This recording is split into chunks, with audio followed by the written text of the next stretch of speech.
Poem Alexander's feast के main points जो exam के लिए आपके लिए बहुत इंपॉर्टेंट है। आपको एग्ज़ाम से पहले ये नोट्स जरूर पढ़ने चाहिए और ये नोट्स आपको पता भी होने चाहिए। Okay students, let's start. Alexander feast जो जॉन ड्राइडन ने लिखी है, तो सबसे पहले जो पहला इंपॉर्टेंट टॉपिक होता है वो ये कि पोइम का राइटर कौन है और वो पोइम कब पब्लिश हुई थी। तो ये आपको अच्छे से याद कर लेना है। The poem is written by John Dryden और कब लिखी गई, इन 1697। बड़ा इंपॉर्टेंट फैक्ट है ये। Is also known as Alexander's feast और द पावर ऑफ म्यूजिक। दूसरा नाम इसका पावर ऑफ म्यूजिक भी है, पर ज़्यादातर इसको अलेक्जेंडर्स फीस्ट के नाम से ही जाना जाता है। It was commission to celebrate saint Cecilia's day which honours the patron saint of music. तो ये सेंट सिसिलियाज डे को सेलिब्रेट करने के लिए जॉन ड्राइडन को कहा गया था कि पोइम लिखिए, तो उन्होंने फिर सेंट सिसिलियाज डे को सेलिब्रेट करने के लिए ये पोइम लिखी। अब सेंट सिसिलिया कौन थी? वो थी पैटर्न सेंट ऑफ म्यूजिक, उसको म्यूजिक का संत माना जाता है। तो ऐसा माना जाता है वहाँ वेस्टर्न सोसाइटी में कि सेंट सिसिलिया जो थी वो पहली म्यूजिशियन थी जिसने म्यूजिक को शुरुआत किया, म्यूजिक की देवी माना जाता है उसको।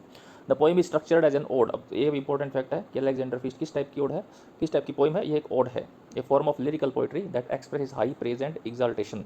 तो ओड क्या होती है? एक लिरिकल पोइट्री होती है जो किसी की तारीफ में लिखी जाती है और बहुत ही या आनंद को सेलिब्रेट करती है, यानी उसमें आनंद झलकता है। तो ऐसी पोइम को हम ओड कह देते हैं।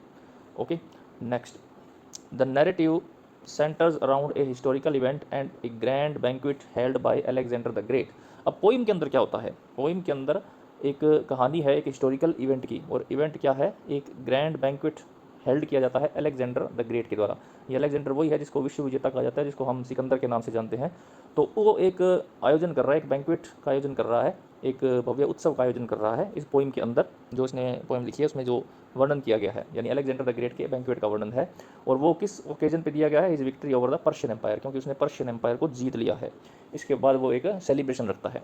The poem vividly portrays how the musician Timotheus uses his lyre and songs to manipulate the emotions of Alexander and his guests. तो इस पोइम में बताया गया है कि किस तरह से टाइमोथियस जो है वहाँ का राज दरबार का राज कवि था, वो राज म्यूजिशियन था, ये कह सकते, संगीतकार था वो। तो वो किस तरह से अपने स्टाइल को या अपनी लायर को यूज़ करता है। टिमोथियस अपने लायर को यूज़ करता है। लायर उसका एक म्यूजिकल इंस्ट्रूमेंट है, यहाँ वीणा कह देते हैं हम, उसको यूज़ करता है और सॉन्ग्स का यूज़ करता है। और इन किस काम के लिए यूज़ करता है?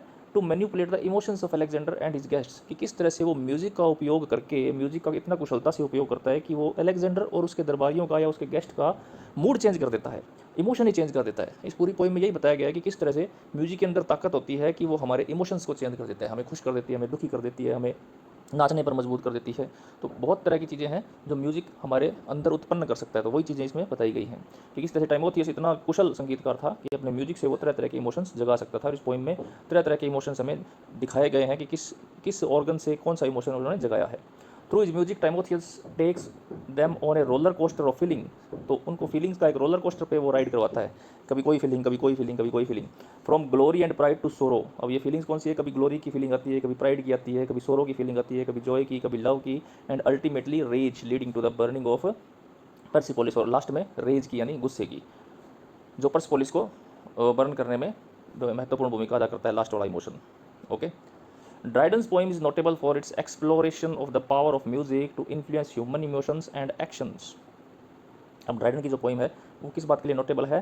कि वो म्यूज़िक की पावर को एक्सप्लोर करती है और अपने वो जो ह्यूमन इमोशंस है उनको इन्फ्लुएंस किस तरह से म्यूजिक से किया जा सकता है और ह्यूमंस की एक्शन को भी किस तरह से इन्फ्लुएंस किया जा सकता है, ये बताया गया है। यानी टोटली ये जो पोइम है पावर ऑफ म्यूजिक पर बेस्ड है कि म्यूजिक के अंदर इतनी पावर होती है कि इंसान के इमोशंस को कंट्रोल कर सकती है वो। It underscores the idea that music with its ability to evoke strong and varied emotional responses holds a unique and potent sway over people. यानी म्यूजिक का प्रभाव लोगों पर बहुत गहरा होता है, बहुत ही ताकतवर होता है। The poem is a testament to the artistry of musicians and the profound impact of their craft. तो ये वही बात आगे लगभग कि ये जो पोइम है म्यूजिशियन के जो प्रभाव है हमारे ऊपर, सोसाइटी के ऊपर, उसको बताती है। तो मेन पॉइंट ये झलक रहा है कि पावर ऑफ म्यूजिक जो है वो बताया गया है पोइम के अंदर। अब आते हैं इसके पॉइंट्स पे। फीस्ट सेलिब्रेशन, सबसे पहले एक फीस्ट हो रहा है जो अलेक्जेंडर आयोजित कर रहा है अपनी विजय के उपलक्ष्य में। और विजय कौन सी है? पर्शियन एम्परर को उसने जीत लिया। इंपॉर्टेंट फैक्ट है पोइम का, याद रखना है आपको। तो उसके उस सेलिब्रेशन के लिए फीस्ट का आयोजन कर रहा है। Alexander the great host a grand feast to celebrate his victory over Persia. तो पर्शिया के ऊपर जो एक विक्ट्री हासिल हुई है उसको सेलिब्रेट करने के लिए ग्रैंड फीस्ट का आयोजन किया गया है। हिज लवर ये उसकी जो बिलव्ड है थाइस, उसकी प्रेमिका है, and his soldiers are also present, तो वो भी वहाँ पे प्रेजेंट है। अब ये बड़ा ही मेन कैरेक्टर इस पोइम का टाइमोथियस, वो म्यूजिशियन है, उसने चार्ज लिया हुआ है उस पूरे ओकेजन का, वो ही अपने इशारों पे नचाता है सभी को, सभी के इमोशंस को। A skilled musician name Timotheus is present at the feast, he plays his lyre and sings using music to influence the emotions of everyone there. वहाँ पे जो कोई भी है उनको वो अपने म्यूजिक से इन्फ्लुएंस कर देता है। चेंजिंग इमोशंस, तो इमोशंस बड़े इसमें बड़ी जल्दी चेंज होते हुए दिखाई दिए गए हैं, हर ऑर्गन से अलग अलग इमोशंस क्रिएट होता हुआ दिखाई दिया गया है। Timotheus music takes the listeners on an emotional journey. Praise and glory, he starts by singing praises of Alexander making everyone feel proud and glorious, तो सबसे पहले वो अलेक्जेंडर की प्रेज करता है, सभी को प्राउड फील करवाता है और ग्लोरियस फील करवाता है। फिर वो कौन सा इमोशन जगाता है, सोरो का। He then shifts to a sad tune making people feel sympathy and सोरो।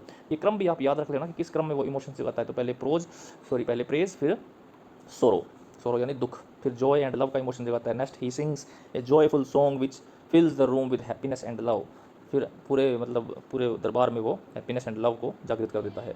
रेज एंड रिवेंज, बाद में गुस्सा और बदले की भावना भी जगाता है। Finally Timotheus plays a fierce tune, ऐसी ट्यून जगाता है वो जिससे कि उनके अंदर गुस्से की भावना और बदले लेने की भावना जागृत हो जाती है। Ignites anger and thirst for revenge in Alexander and his soldiers, तो अलेक्जेंडर और उसके सोल्जर्स के अंदर वो रेज और रिवेंज की भावनाएं जगा देता है।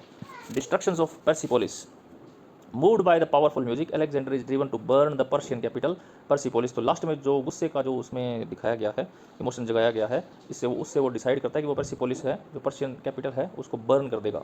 Moved by powerful music to burn the Persian capital Persepolis to the ground influenced by the idea of avenging past wrongs, तो वो जो इमोशन लास्ट वाला है रेज एंड रिवेंज वाला, उसमें वो डिसाइड करता है कि पर्सिपोलिस की कैपिटल को वो बर्न कर देगा, और जो उन्होंने पुराने जो पाप किए हुए हैं उनका बदला लेने के लिए। द पावर ऑफ म्यूजिक, ये इसकी सेंट्रल थीम है। The poem concludes by emphasising the incredible power of music to control human emotions and actions, तो जो इनक्रेडिबल पावर है म्यूजिक की, अविश्वसनीय जो शक्ति है, वो दिखाती है कि म्यूजिक किस तरह से हमें ड्राइव कर सकता है किसी भी काम को करने के लिए। Overall Alexander speech highlights how music can profoundly affect people's feelings and decisions using the historical figure of Alexander the great as a vivid example, तो ये वही बात होगी जो पहले कर चुके हैं। आपने खुद ने एक्सपीरियंस किया होगा कि कोई भी जब हम फिल्म देखते हैं तो बैकग्राउंड म्यूजिक का उसमें कितना रोल होता है। म्यूजिक से ही हमें पता लगता है कि हमें कहाँ हंसना है, कहाँ हमें रोना है, कहाँ हमें थ्रिल होना है, कहाँ हमें भयभीत होना है, ये सारे इमोशंस जो म्यूजिक ही जगाता है। बिना म्यूजिक के वो बात नहीं बनती किसी फिल्म में, सीरियल में या नाटक में। अब कुछ इंपॉर्टेंट लाइंस हैं जो एक्सप्लेनेशंस में आपके काम आ सकती हैं, वो अपने एक बार थोड़ी सी रीडिंग ले लेते हैं, ज़्यादा डीप रीडिंग हम नहीं करने वाले इस वीडियो में। Here are some important lines. None but the brave deserves the fair, ये बड़ी इंपॉर्टेंट लाइन है, इसमें कई बार रिपीट भी होती है। This line is a part of the section where Timotheus praises Alexander. It suggests that only brave and courageous individuals deserve to win the love of a beautiful woman. तो उसकी जो thighs है वो बड़ी सुंदर है, उसकी प्रेमिका, वो बताता है कि none but the brave deserves the fair, कि बहादुर लोगों के हिस्से में ही ऐसी सुंदर औरतें आती हैं। He raised a mortal to the skies, she drew an angel down, ये भी बड़ी इंपॉर्टेंट लाइन है। These lines refer to the mutual adoration between Alexander and Thais, तो इसमें अलेक्जेंडर की भी प्रशंसा है और थाइस की भी प्रशंसा है। Alexander is uplifted by his love for Thais while she in turn is elevated by his glory, तो दोनों ने एक दूसरे को इसमें मजबूत किया है। Revenge, revenge, Timotheus cries, see the furies arise. This is when Timotheus music incites feeling of anger and the desire for revenge in Alexander and his men, तो ये जो लाइनें हैं अलेक्जेंडर और उसके जो सेना है उसके अंदर रिवेंज की का इमोशन है वो जागृत करती है। Leading to the destruction of Persepolis, तो वो फिर प्रेरित होते हैं कि पर्सिपोलिस को एकदम डिस्ट्रक्ट कर दिया जाए, एकदम विनाश कर दिया जाए उसका। Soothed with the sound the king grew vain fought all his battles over again, तो ये लाइन भी बड़ी इंपॉर्टेंट है। Timotheus music stirs Alexander's pride and memories of his past victories making him relive his battle. Bacchus ever fair and young drinking joys did first ordain, तो Bacchus है god of wine है, याद रखना आपको। This line introduce the influence of Bacchus the God of wine, symbolising the joy and revelry that music can bring as Timotheus shifts the mood to one of celebration, तो यहाँ पे जो Timotheus है वो शिफ्ट कर देता है emotion को, कौन सा ले आता है, सेलिब्रेशन के मूड में ले आता है सभी को। The mighty master smiled to see that love was in the next degree, तो अगला इमोशन जो है वो लव वाला होने वाला है, तो यही बात बताई इसमें। Timotheus smiles knowing that the next tune will evoke feeling of love, ये अगली जो ट्यून है वो लव की फीलिंग को जगाने वाली है। Showing is master in manipulating emotions through music, these lines encapsulate the theme of glory, power, love and the influence force of music that run through out Dryden's poems. Okay, तो ये इसके important notes थे, आपको PDF की description के अंदर मिल जाए।